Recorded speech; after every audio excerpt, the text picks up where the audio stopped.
ರಾಜ್ಯ ಬಿಜೆಪಿಯಲ್ಲಿ ಬಣ ಬಡಿದಾಟ ಹೆಚ್ಚಾಗ್ತಾನೆ ಇದೆ. ಬಟ್ ವರಿಷ್ಠರು ಅಥವಾ ಬಿಜೆಪಿಯ ವರಿಷ್ಠ ನಾಯಕರೇನಿದ್ದಾರೆ ಇದನ್ನ ಕಂಟ್ರೋಲಿಗೆ ತರೋದಕ್ಕೆ ಅಥವಾ ಅವ್ರನ್ನ ಒಂದಷ್ಟು ಕಠಿಣವಾಗಿ ಕ್ರಮ ತೆಗೆದುಕೊಳ್ಳೋದಕ್ಕೆ ಮುಂದಾಗ್ತಾ ಇಲ್ಲ.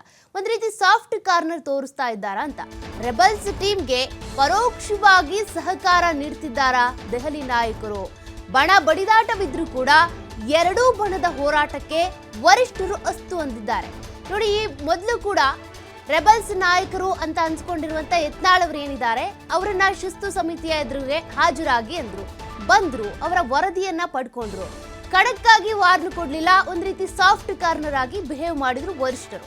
ಹೀಗಾಗಿ ಸಾಕಷ್ಟು ಕುತೂಹಲ ಪ್ರಶ್ನೆಗಳೇನಪ್ಪಾ ಅಂದ್ರೆ, ಈ ಎರಡೂ ಟೀಮ್ ಮಧ್ಯೆ ಏನಾದ್ರೂ ಒಂದ್ ರೀತಿ ಪೈಪೋಟಿಗೆ ಅಂತೇಳಿ ವೇದಿಕೆ ಮಾಡ್ಕೊಡ್ತಾ ಇದ್ದಾರೆ ವರಿಷ್ಠರು.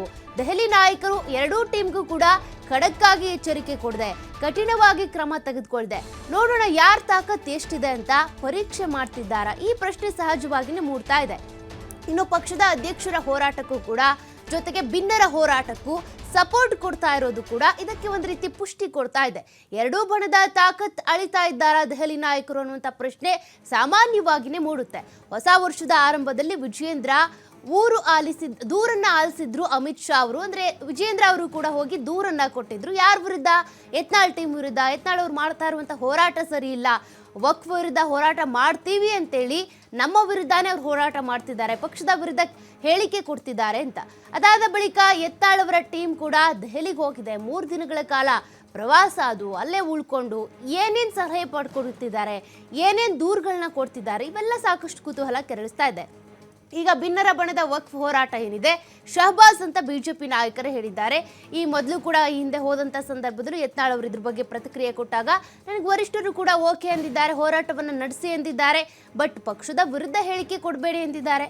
ನಾನು ಕೂಡ ಯಡಿಯೂರಪ್ಪನವರ ವಿರುದ್ಧ ಹೋರಾಟ ಮಾಡ್ತಾ ಇಲ್ಲ, ವಿಜೇಂದ್ರ ವಿರುದ್ಧ ಹೋರಾಟ ಮಾಡ್ತಾ ಇಲ್ಲ, ನನ್ನ ಹೋರಾಟ ಏನಿದ್ರು ರಾಜ್ಯ ಸರ್ಕಾರದ ವಿರುದ್ಧ ಅಂತ ಹೇಳಿದ್ರು.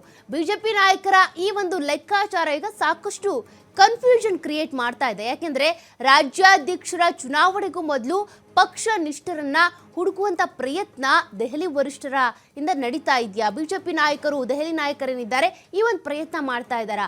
ಅವರವರ ಶಕ್ತಿ ಬಲ ಪ್ರದರ್ಶನದ ಬಳಿಕ ಸೂಕ್ತ ನಿರ್ಧಾರವನ್ನ ಪ್ರಕಟಿಸಬೇಕು ಅನ್ಕೊಂಡಿದ್ಯಾ? ಭಾರಿ ಕುತೂಹಲ ಕೆರಳಿಸ್ತಾ ಇದೆ ಕೇಂದ್ರ ಗೃಹ ಸಚಿವ ಆಗಿರುವಂತ ಅಮಿತ್ ಶಾ ಅವರ ನಡೆ. ನೋಡಿ, ಅಮಿತ್ ಶಾ ಅವರು ಅಂತ ಬಂದ್ರೆ ಚುನಾವಣಾ ಚಾಣಕ್ಯ, ರಾಜಕೀಯ ಚಾಣಕ್ಯ. ಹಾಗಾಗಿ ಯಾವಾಗ ಏನು ಬೇಕಿದ್ರೂ ಅವ್ರು ಮಾಡ್ಬೋದು, ಪ್ರಯೋಗಗಳನ್ನ ಮಾಡ್ಬೋದು. ಹಾಗಾಗಿ ಸಾಕಷ್ಟು ಕುತೂಹಲವನ್ನ ಕೆರಳಿಸ್ತಾ ಇದೆ. ಮತ್ತಷ್ಟು ಡೀಟೇಲ್ಸ್ ಕೊಡ್ತಾರೆ ಪ್ರತಿನಿಧಿ ರಾಕೇಶ್. ಈಗಾಗಲೇ ಒಂದ್ಸಲ ಯತ್ನಾಳ್ ಅವ್ರು ಹೋಗಿ ಬಂದ್ರು, ಶಿಸ್ತು ಸಮಿತಿಯ ಎದುರುಗಡೆ ಹಾಜರಾದ್ರು. ಅವಾಗಲೂ ಕೂಡ ದೆಹಲಿ ನಾಯಕರು ಒಂದು ರೀತಿ ಸಾಫ್ಟ್ ಕಾರ್ನರ್ ತೋರಿಸಿದ್ರು. ಜೊತೆಗೆ ವಿಜೇಂದ್ರ ಅವ್ರು ಹೋಗಿ ಬಂದ್ರು, ಅವ್ರ ಹೋರಾಟಕ್ಕೂ ಸೈ ಎಂದಿದೆ. ಈಗ ಮತ್ತೆ ಭಿನ್ನರ ಬಳಗ ಕೂಡ ದೆಹಲಿಯಲ್ಲಿ ಹೋಗಿ ಕೂತಿದೆ. ಈಗ ವಿಜೇಂದ್ರ ಮತ್ತೆ ಯತ್ನಾಳ್ ಅವರ ಶಕ್ತಿ ಪ್ರದರ್ಶನ ಹೇಗಿದೆ ಅಂತ ನೋಡೋ ಪ್ರಯತ್ನವನ್ನ ದೆಹಲಿ ವರಿಷ್ಠರು ಮಾಡ್ತಿದ್ದಾರಾ ಅಂತ. ಬಿಜೆಪಿ ಬಣ ರಾಜಕಾರಣದ ದಿಕ್ಕು ಯಾವ ಕಡೆ ಸಾಗ್ತಿದೆ ಅನ್ನೋದನ್ನ ಊಹಿಸಿಕೊಳ್ಳಲಿಕ್ಕೆ ಅಸಾಧ್ಯವಾದಂತಹ ಸನ್ನಿವೇಶವನ್ನ ಈಗ ವರಿಷ್ಠರು ಸೃಷ್ಟಿ ಮಾಡಿದ್ದಾರೆ. ಇಲ್ಲಿವರೆಗೂ 2 ಬಣಗಳ ನಡುವೆ ನಡೀತಿದ್ದಂತಹ ಹೋರಾಟ ಇದು. ಇದಕ್ಕೆ ವರಿಷ್ಠರು ಬ್ರೇಕ್ ಹಾಕ್ತಾರೆ ಎನ್ನುವಂತ ನಿರೀಕ್ಷೆನ ಮಾಡಲಾಗಿತ್ತು. ಆದ್ರೆ ಅದನ್ನು ಮೀರಿದ ಸನ್ನಿವೇಶಕ್ಕೆ ಈಗ ಬಿಜೆಪಿಯ ಬಣ ರಾಜಕಾರಣ ತಲುಪಿದೆ ಅಂತಲೇ ಭಾವಿಸಲಾಗ್ತಾ ಇದೆ. ಯಾಕಂದ್ರೆ ತಾವು ಹೇಳಿದಾಗೆ ಎರಡೂ ಕಡೆಯಲ್ಲೂ ಕೂಡ ಎರಡೂ ಬಣದ ಸದಸ್ಯರುಗಳು ತಮ್ಮನ್ನ ಭೇಟಿಯಾದಾಗ ಪಕ್ಷದ ನಾಯಕರಾಗಿ ಎಲ್ಲರನ್ನ ಭೇಟಿ ಮಾಡೋದು ಸಹಜ.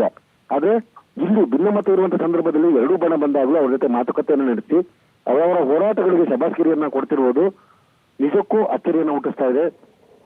ರಾಷ್ಟ್ರೀಯ ನಾಯಕರಾಗಿ ಸಮಸ್ಯೆ ಬಿಗಡಾಯಿಸುವ ಸಂದರ್ಭದಲ್ಲಿ ಅದನ್ನು ಪರಿಹರಿಸುವಂತ ಯೋಚನೆಯನ್ನು ಮಾಡಬೇಕಾಗಿತ್ತು. ಆದ್ರೆ ಅದರ ಹೊರತಾಗಿ ಈ ರೀತಿ ಎರಡೂ ಬಣಗಳ ಹೋರಾಟಗಳಿಗೆ ಶಕ್ತಿ ತುಂಬುವ ಮುಖಾಂತರ ನಿಜವಾಗಿ ಯಾರು ಶಕ್ತಿಶಾಲಿಗಳು ಅದನ್ನು ತಿಳಿಯುವ ಪ್ರಯತ್ನವನ್ನ ಮಾಡ್ತಾ ಇದೆಯೋ, ಅಥವಾ ಯಾರ ಬಣಕ್ಕೆ ಅದು ಪಕ್ಷ ಸಂಘಟನೆಯಲ್ಲಿ ನಿಜವಾದ ಕಾಳಜಿ ಇದೆ, ಯಾರ ಕೈಯಲ್ಲಿ ಪಕ್ಷ ಉಳಿದ್ರೆ ಅದರಿಂದ ಲಾಭ ಅನ್ನೋದನ್ನ ಯೋಚನೆ ಮಾಡುವುದರ ಭಾಗವಾಗಿ ಈ ರೀತಿ ಇಬ್ಬರಿಗೂ ಸಪೋರ್ಟ್ ಅನ್ನ ಮಾಡ್ತಿದೆಯೋ ಅನ್ನುವಂಥ ಪ್ರಶ್ನೆಯನ್ನ ಹುಟ್ಟುಹಾಕಿದೆ. ಮತ್ತೊಂದು ಕಡೆ ಮೂಲಗಳ ಮಾಹಿತಿ ಪ್ರಕಾರ ಈಗ ತೆರಳಿರುವಂತಹ ಬಿಜೆಪಿಯ ಭಿನ್ನರ ಬಣ ತಮ್ಮ ಬಣದ ಸದಸ್ಯರೊಬ್ಬರಿಗೆ ಮುಂದಿನ ರಾಜ್ಯಾಧ್ಯಕ್ಷರ ಅವಕಾಶವನ್ನ ಮಾಡಿಸಿಕೊಡುವ ನಿಟ್ಟಲ್ಲಿ ಈ ದೆಹಲಿ ವರಿಷ್ಠರು ಸಪೋರ್ಟ್ ಅನ್ನ ಮಾಡಬೇಕು ಅನ್ನುವಂಥ ಬೇಡಿಕೆಯನ್ನು ಮುಂದಿಟ್ಟುಕೊಂಡು ತೆರಳಿದೆ ಅನ್ನುವಂಥ ಮಾಹಿತಿ ಇದೆ. ಹಿಂದುಳಿದ ವರ್ಗದವರಿಗೆ ಇದುವರೆಗೂ ಪಕ್ಷದಲ್ಲಿ ಸರಿಯಾದ ಪ್ರಾಮುಖ್ಯತೆ ಸಿಕ್ಕಿಲ್ಲ. ಹಾಗಾಗಿ ಹಿಂದುಳಿದ ವರ್ಗದ ನಾಯಕರೊಬ್ಬರಿಗೆ ಅವಕಾಶವನ್ನ ಮಾಡಿಕೊಡುವ ಮುಖಾಂತರ ಪಕ್ಷದ ಜವಾಬ್ದಾರಿಯನ್ನ ಹೊತ್ತು ಇದಕ್ಕೆ ಸಹಕಾರವನ್ನ ಮಾಡಿಕೊಡ್ಬೇಕು ಅನ್ನುವಂತ ಯೋಚನೆಯನ್ನ ಮಾಡುವ ನಿಟ್ಟಿನಲ್ಲಿ ತಮ್ಮ ಬೇಡಿಕೆಯನ್ನು ಮುಂದಿಟ್ಟು ಅಮಿತ್ ಶಾ ಅವರನ್ನು ಅವರು ಭೇಟಿಯಾಗಿದ್ದಾರೆ ಅನ್ನುವಂಥದ್ದು ಮೂಲಗಳ ಮಾಹಿತಿ. ಆದ್ರೆ ಈ ವಿಚಾರದಲ್ಲಿ ಯಾವುದೇ ಸ್ಪಷ್ಟ ಸಿಕ್ಕಿಲ್ಲ. ಆದ್ರೆ ಒಟ್ಟಾರೆ ಈ ಬಡ ರಾಜಕಾರಣದ ಮುಖಾಂತರ ತಮ್ಮ ಶಕ್ತಿ ಪ್ರದರ್ಶನಕ್ಕೆ ಹೊರಟಿರುವಂತಹ ಬಿಜೆಪಿ ನಾಯಕರುಗಳ ನೈಜ ಸಾಮರ್ಥ್ಯ ಮತ್ತು ಅವರ ಪಕ್ಷ ಸಂಘಟನಾ ಸ್ಕಿಲ್ಗಳನ್ನ ಗಮನಿಸಿ ರಾಜ್ಯಾಧ್ಯಕ್ಷರ ಹುದ್ದೆಯ ಚುನಾವಣೆ ವೇಳೆ ಸಮರ್ಥರನ್ನು ಆಯ್ಕೆ ಮಾಡುವಂತ ಯೋಚನೆಯನ್ನು ಹೊಂದಿದೆಯೇನೋ ಅನ್ನುವಂತ ನಿರೀಕ್ಷೆನ ಇದು ಮೂಡಿಸ್ತಾ ಇದೆ ಸೌಖ್ಯ. Thank you Rakesh ಡೀಟೇಲ್ಸ್ಗೆ.